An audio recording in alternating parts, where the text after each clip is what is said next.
जय माता दी दोस्तों, डिवोशनल स्टोरी चैनल में आपका एक बार फिर से स्वागत है। दोस्तों, यह कहानी है एक लोहार की, एक ऐसे इंसान की जो रोज अपनी उम्मीद की धूप लेकर निकलता था और लौटता था उस अंधेरे में जहां सिर्फ भूख थी, तकलीफ थी और एक मासूम सपने को जिंदा रखने की जद्दोजहद। सहसपुर गांव के एक कोने में बसी छोटी सी झोपड़ी और उसके भीतर बसी एक बड़ी उम्मीद। नाम था उसका मंगल, एक मेहनती, ईमानदार और जिद्दी लोहार। उसकी पत्नी कमला जो हर रात टूटी उम्मीदों के साथ उसे सहारा देती थी। लेकिन क्या सिर्फ मेहनत और ईमानदारी से तकदीर बदली जा सकती है? आइए सुनते हैं मंगल लोहार की सच्ची, संवेदनशील और प्रेरणात्मक कहानी जो आपके दिल को छू जाएगी। दोस्तों, सहसपुर गांव के एक कोने में मंगल लोहार का एक छोटा सा घर था। उस दिन सुबह मंगल लोहार अपने औजार लेकर काम पर निकल रहा था। तभी उसकी पत्नी कमला कहने लगी, कब तक ऐसा चलेगा? हर रोज सुबह कुछ आस लेकर जाते हो और शाम को निराश होकर लौट आते हो। क्या तुम्हें नहीं दिखता कि पूरे गांव में सबसे बुरी हालत हमारी है?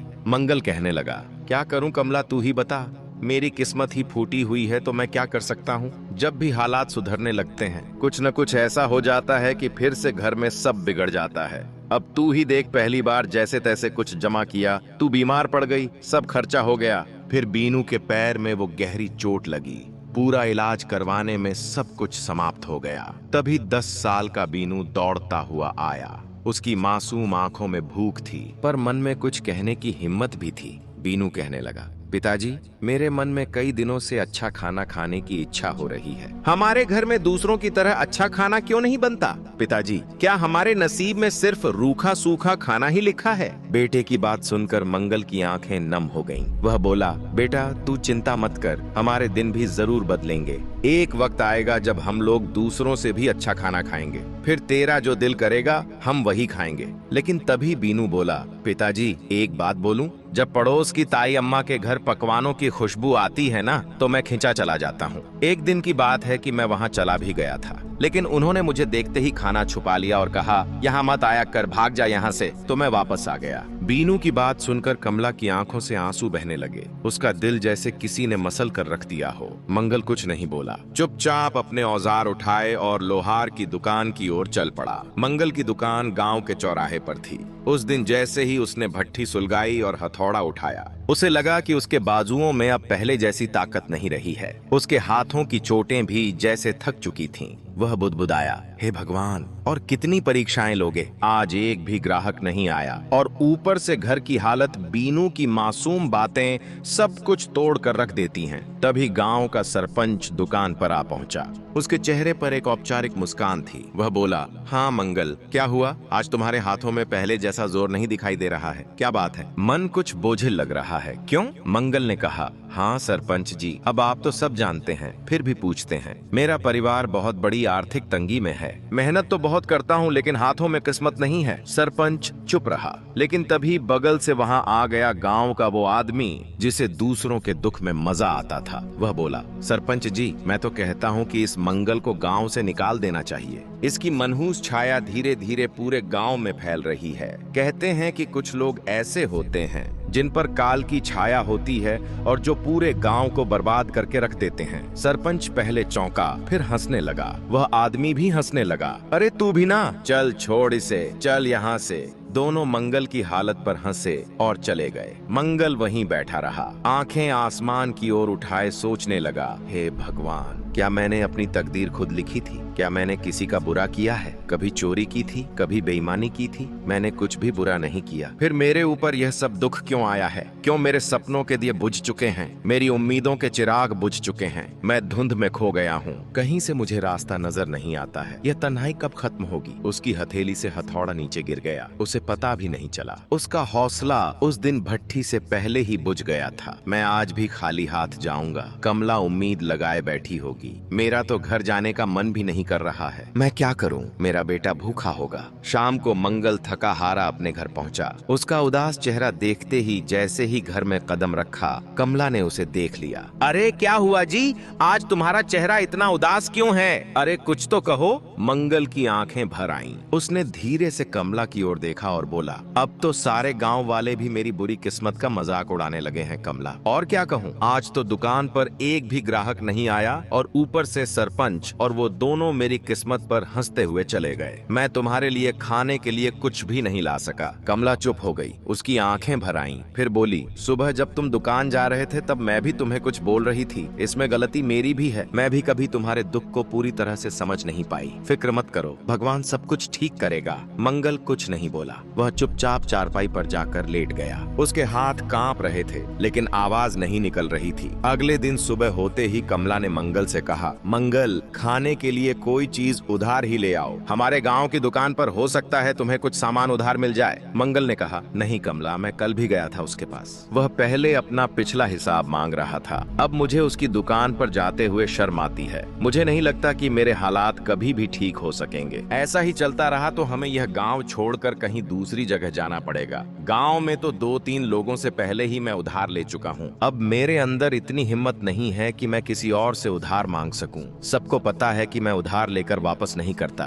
वापस करूं भी तो कहां से करूं, कैसे करूं? हमारे पास इतने पैसे होते ही नहीं हैं। आते हैं तो कहीं न कहीं और लग जाते हैं। कमला कहने लगी, हाँ मंगल, यह तो है। भगवान पता नहीं किस बात की हमको सजा दे रहा है, लेकिन हमें उम्मीद रखनी चाहिए। हमारे भी दिन एक दिन जरूर बदल जाएंगे। मंगल बोला, यह बात तो मुझे तुमसे सुनते सुनते 8 साल हो गए, लेकिन आज तक ऐसा दिन नहीं आया। वह चुपचाप घर से निकल पड़ा और सीधा जंगल की ओर चल दिया। उसका दिल बहुत भारी था, आंखों में उदासी थी और कदम जैसे बेजान से थे। दिमाग में बार बार एक ही ख्याल आ रहा था, क्या जिंदगी का यही अंत है? क्या मैं अपनी तकलीफों से हमेशा के लिए मुक्त हो जाऊं? मंगल आत्महत्या के विचारों में डूबा हुआ गांव की सीमा तक पहुंच चुका था। तभी सामने से सरपंच आता हुआ दिखाई दिया। वह बोला, अरे मंगल, आज दुकान नहीं खोली और तुम तो सीधे जंगल की ओर निकल पड़े, क्या बात है? अब लोहार से लकड़हारा बनने का इरादा है क्या? मंगल चुप रहा। वह पहले से ही उदास था और उसके पास सरपंच को जवाब देने के लिए कोई शब्द नहीं थे। सरपंच हंसते हुए बोला, चलो अच्छा है, लकड़हारे भी बुरे नहीं होते। कम से कम जंगल में तो कोई तुम्हारी किस्मत का मजाक नहीं उड़ाएगा ना। सरपंच हंसता रहा और चला गया। मंगल बिना कुछ बोले जंगल की गहराई की ओर बढ़ता चला गया। चलते चलते मंगल अब थक चुका था, उसके पैर जवाब दे चुके थे। वह एक घने वृक्ष की छाया में जाकर बैठ गया और आसमान की ओर देखने लगा। मैं मर्द हूं ना, इसीलिए किसी के सामने रो नहीं सकता। अगर कमला और बीनू मुझे रोते हुए देख लेते तो उनका मनोबल टूट जाता, इसीलिए मुझे जंगल आना पड़ा। भगवान, तू मेरी कितनी परीक्षा लेगा? मंगल उदास होकर आसमान की तरफ देखते हुए बातें कर रहा था। तभी अचानक उसके कानों में किसी के चीखने की आवाज आई, कोई है तो मेरी मदद करो। वह तुरंत उठा और इधर उधर देखने लगा। अचानक उसकी नजर एक साधु पर पड़ी जो जमीन पर गिरे हुए थे। मंगल तुरंत उनके पास पहुंचा और कहने लगा, साधु महाराज, आपको क्या हुआ है? आप ऐसे क्यों पड़े हैं? साधु ने कहा, बेटा,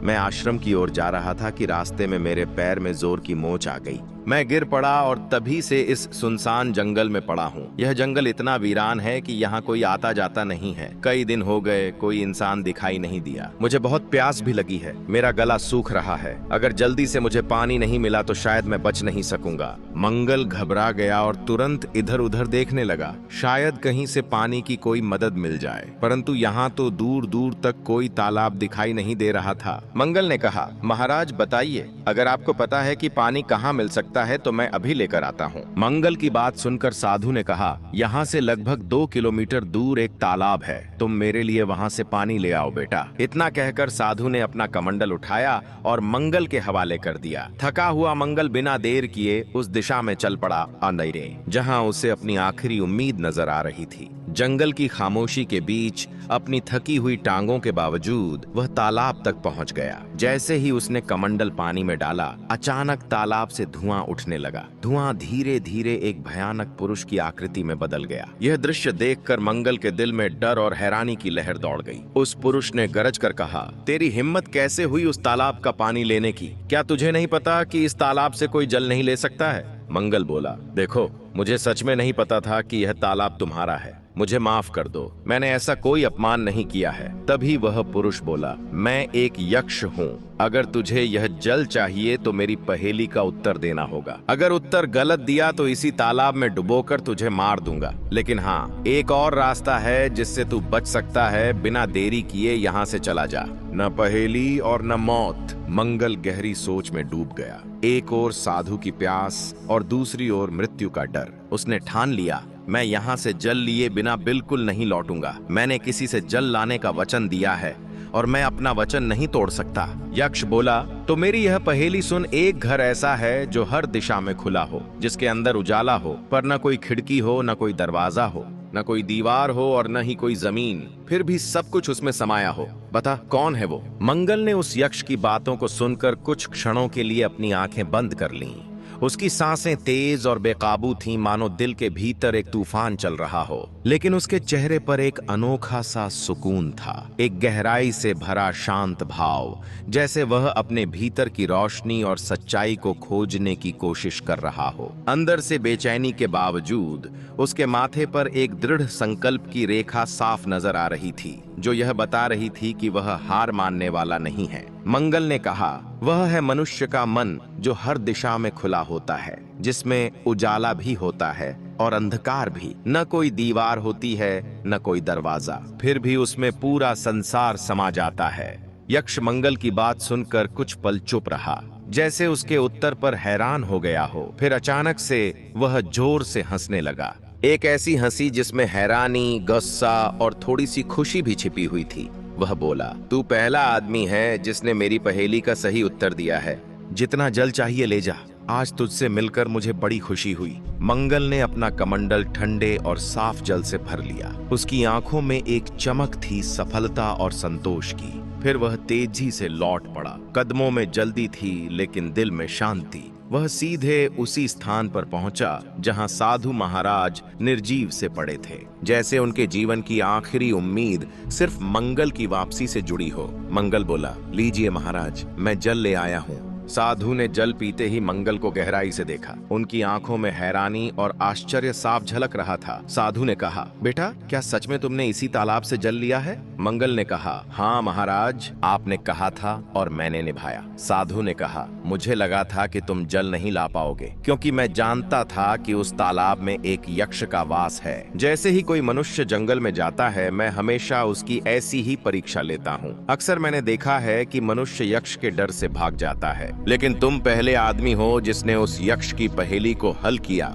और मेरे लिए जल लेकर आए हो। इतना कहकर साधु ने अपनी आंखें बंद की और कुछ मंत्र पढ़ने लगे। उनके मंत्रों के उच्चारण से वहां रंग बिरंगी किरणों के साथ एक सुंदर सा हिरण प्रकट हो गया। साधु कहने लगे, तूने मेरी मदद की है, इसलिए मैं तुझे अब भेंट देना चाहता हूँ। मंगल ने कहा, साधु महाराज, इतना तो मुझे पता चल गया है कि आप कोई चमत्कारी साधु हैं, परंतु मैं इस हिरण का क्या करूँगा महाराज? साधु ने कहा, इसे अपने घर ले जा और अपनी बेटी की तरह पालना, और याद रखना, यह हिरण तेरी किस्मत बदल देगा। मैं जानता हूँ कि तू सबसे ज्यादा अपनी किस्मत की वजह से परेशान है, वरना तेरे अंदर कोई बुराई नहीं है। तू मेहनती लोहार है, तेरे मन में कोई लालच भी नहीं है और तू दूसरों की मदद करने वाला है। इतना कहकर साधु महाराज वहां से चले गए। मंगल ने उस हिरण को सावधानी से उठाया और अपने घर की ओर चल पड़ा। हिरण की सुंदरता और चंचलता को देखकर मंगल के दिल में नई उम्मीद जग गई और उसने निश्चय किया कि वह उसकी रक्षा करेगा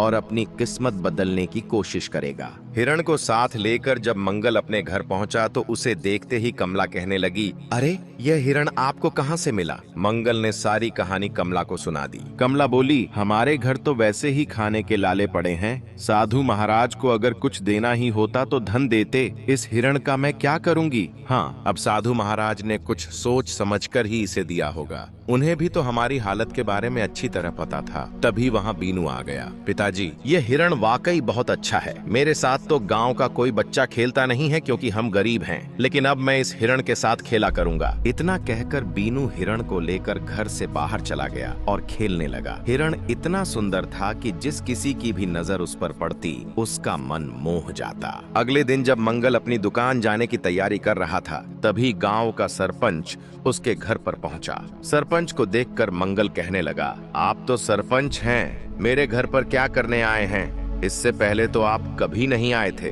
भला वो गरीब के घर आपका क्या काम हो सकता है? सरपंच ने कहा, हाँ बात तो तू सही कह रहा है मंगल, लेकिन बात यह है कि आज मैंने तेरे बेटे को एक हिरण के साथ खेलते हुए देखा है। वह हिरण वाह वाह वाह बहुत ही सुंदर था।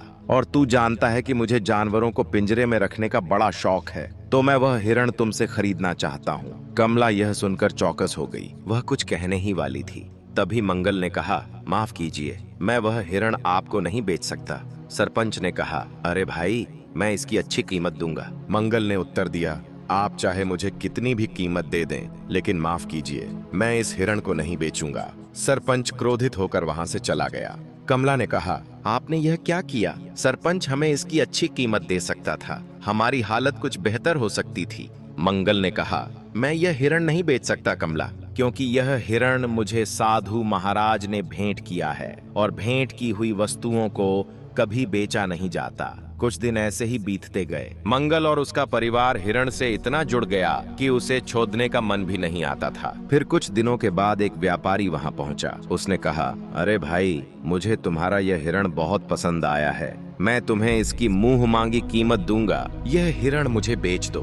मंगल ने उत्तर दिया, तुम चाहे मुझे कितना भी धन क्यों न दो, मैं इसे तुम्हारे हाथ नहीं बेच सकता। व्यापारी ने गुस्से में कहा, अरे तुम गरीब के गरीब ही रहोगे, तुम सामान्य लोहार हो, समझते ही नहीं कुछ। इतना कहकर व्यापारी वहां से चला गया। कमला मंगल पर क्रोधित हो गई। जब से यह हिरण आया है, तब से हमारा खर्चा बढ़ गया है। पहले सरपंच को लौटा दिया, अब व्यापारी को भी मना कर दिया। क्यों नहीं बेचा इसे? कमला, न जाने क्यों मुझे इस हिरण से अब एक खास लगाव हो गया है, और वैसे भी साधु महाराज ने कहा था कि इसे अपनी बेटी की तरह पालना। अब यह मेरी बेटी के जैसा है, और भला कोई अपनी बेटी को मांगी हुई कीमत पर बेचता है क्या? खुद सोचो न कमला। यह सुनकर कमला चुप हो गई और नम आंखों से मुस्कुराने लगी। कहने लगी, धीरे धीरे यह हिरण हमारे परिवार का हिस्सा बन गया। सहसपुर नगर के राजमहल में उदासी छाई हुई थी। राजा नरेंद्र अपनी 20 वर्षीय पुत्री नमिता को देख रहे थे, जो बेहोशी की हालत में थी।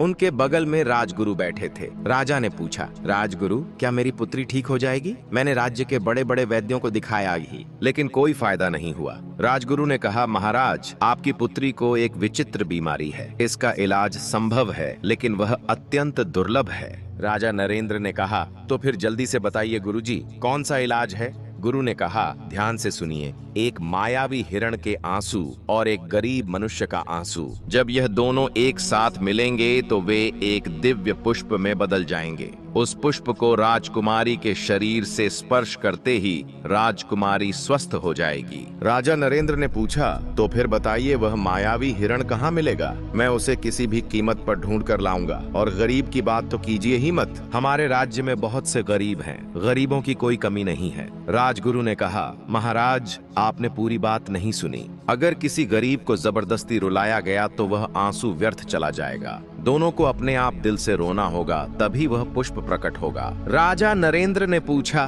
फिर क्या तुम्हें पता है राजगुरु कि वह हिरण इस समय किसके पास है? राजगुरु ने कहा, हाँ महाराज, मैंने साधना के दौरान यह देखा है कि इस समय वह मायावी हिरण सहसपुर गांव के एक लोहार के पास है। राजा नरेंद्र अपने मंत्री शेखावत और 2 सिपाहियों के साथ सहसपुर गांव की ओर रवाना हो गए। कुछ ही देर में वे पहुंचे। वहां गांव का सरपंच दौड़ता हुआ आया और कहने लगा, हमारे तो भाग्य ही खुल गए, राजा नरेंद्र पधारे हैं। राजा नरेंद्र ने कहा, हमें तुम्हारी बात में कोई दिलचस्पी नहीं है, बस इतना बताओ, क्या इस गांव में कोई लोहार रहता है जिसके पास एक हिरण है? सरपंच बोला, हाँ महाराज, मंगल लोहार है। पूरे गांव को पता है कि उसके पास एक हिरण है, और वह हिरण किसी को देता भी नहीं है, क्योंकि वह अत्यंत सुंदर है। सरपंच राजा नरेंद्र को लेकर मंगल के घर की ओर चल पड़ा। मंत्री, 2 सिपाही और स्वयं राजा को देखकर मंगल चौंक गया। राजा नरेंद्र ने कहा, क्या तुम्हारे पास कोई हिरण है, और क्या वह मायावी भी है? मंगल ने प्रणाम करके कहा, हाँ महाराज, मेरे पास एक हिरण है,